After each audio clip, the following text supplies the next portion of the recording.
ಹೌದು, ಮಾಲೂರಿನಲ್ಲಿ ಆಯೋಜಿಸಿದ್ದ ಕಾಂಗ್ರೆಸ್ ಗ್ಯಾರಂಟಿ ಯೋಜನೆ ಕಾರ್ಯಕ್ರಮಕ್ಕೆ ಆಗಮಿಸಿರುವ ಎಲ್ಲ ಮಹಿಳೆಯರಿಗೂ ಬಿರಿಯಾನಿ ಬಾಡೂಟ ಆಯೋಜಿಸಿದ್ದು, ಬಿರಿಯಾನಿ ಪಡೆಯಲು ಮಹಿಳೆಯರ ನೂಕು ನುಗ್ಗಲು ನಡೆಯಿತು. ಅಲ್ಲದೆ ಅದೇ ಸಮಯಕ್ಕೆ ಶಾಸಕ ನಂಜೇಗೌಡರು ಸೀರೆ ಹಂಚಲು ಆರಂಭಿಸಿದ್ದು, ವಿಚಾರ ತಿಳಿಯುತ್ತಿದ್ದಂತೆ ಮಹಿಳೆಯರು ಬಿರಿಯಾನಿ ಸಾಲಿನಿಂದ ಸೀರೆ ಸಾಲಿಗೆ ಬದಲಾಗಿದ್ದು, ಈ ವೇಳೆ ನೂಕು ನುಗ್ಗಲು ಆರಂಭವಾಗಿದೆ. ಕಾಂಗ್ರೆಸ್ ಗ್ಯಾರಂಟಿ ಯೋಜನೆಗಳ ಕಾರ್ಯಕ್ರಮಕ್ಕೆ ಸುಮಾರು 5,000ಕ್ಕೂ ಹೆಚ್ಚು ಮಂದಿಗೆ ಬಿರಿಯಾನಿ ಮಾಡಲಾಗಿತ್ತು ಎಂದು ತಿಳಿದು ಬಂದಿದ್ದು, ಕಾರ್ಯಕ್ರಮಕ್ಕೆ ಇನ್ನೂ ಹೆಚ್ಚಿನ ಜನರು ಆಗಮಿಸಿದ್ದ ಕಾರಣ ಮಹಿಳೆಯರನ್ನು ನಿಯಂತ್ರಿಸಲು ಪೊಲೀಸರು ಹರಸಾಹಸ ಪಡುವಂತಾಯಿತು.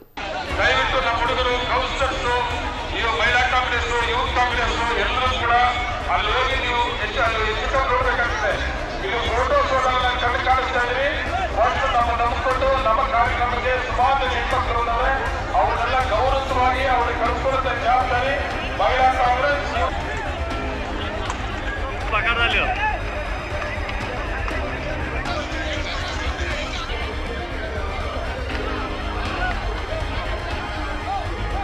ಅಲ್ಲದೆ ಬ್ಯಾರಿಕೇಡ್ ನಿರ್ಮಿಸಿ ಮಹಿಳೆಯರ ನೂಕು ನುಗ್ಗಲು ತಡೆಯಲು ಪೊಲೀಸರು ತೀವ್ರ ಹರಸಾಹಸ ಪಟ್ಟರು. ಲೋಕಸಭಾ ಚುನಾವಣೆ ದಿನಾಂಕವೇ ಇನ್ನೂ ಘೋಷಣೆಯಾಗಿಲ್ಲ. ಚುನಾವಣೆ ದಿನಾಂಕ ಘೋಷಣೆಯಾದರೆ ನೀತಿ ಸಂಹಿತೆ ಜಾರಿಯಾಗಲಿದ್ದು, ಆಗ ಸೀರೆ ಅಥವಾ ಬಿರಿಯಾನಿ ಬಾಡೂಟ ಹಾಕಿದರೆ ಲೆಕ್ಕ ನೀಡಬೇಕಾಗುತ್ತದೆ ಎಂಬ ಲೆಕ್ಕಾಚಾರದಲ್ಲಿ ಮಾಲೂರು ಶಾಸಕ ಕೆ.ವೈ. ನಂಜೇಗೌಡ ನೀತಿ ಸಂಹಿತೆ ಜಾರಿಗೂ ಮುನ್ನವೇ ಬಿರಿಯಾನಿ ಬಾಡೂಟ ಮತ್ತು ಸೀರೆ ಹಂಚುವ ಕಾರ್ಯಕ್ರಮ ಆಯೋಜಿಸಿದ್ದಾರೆ ಎನ್ನಲಾಗಿದೆ. ಮಹಿಳೆಯರು ಸೀರೆಗಾಗಿ ಮುಗಿಬಿದ್ದ ಕಾರಣ ಅವರನ್ನು ನಿಯಂತ್ರಿಸಲು ಸಾಧ್ಯವಾಗದೆ ಪೊಲೀಸರು ತೀವ್ರ ಪರದಾಡಬೇಕಾಯಿತು. ಬ್ಯಾರಿಕೇಡ್ ನಿರ್ಮಾಣ ಮಾಡಿದ್ದರೂ ಮಹಿಳೆಯರು ತಳ್ಳಿಕೊಂಡು ಸೀರೆ ಪಡೆಯಲು ಒಳನುಗ್ಗಿದ್ದು ವಿಶೇಷವಾಗಿತ್ತು.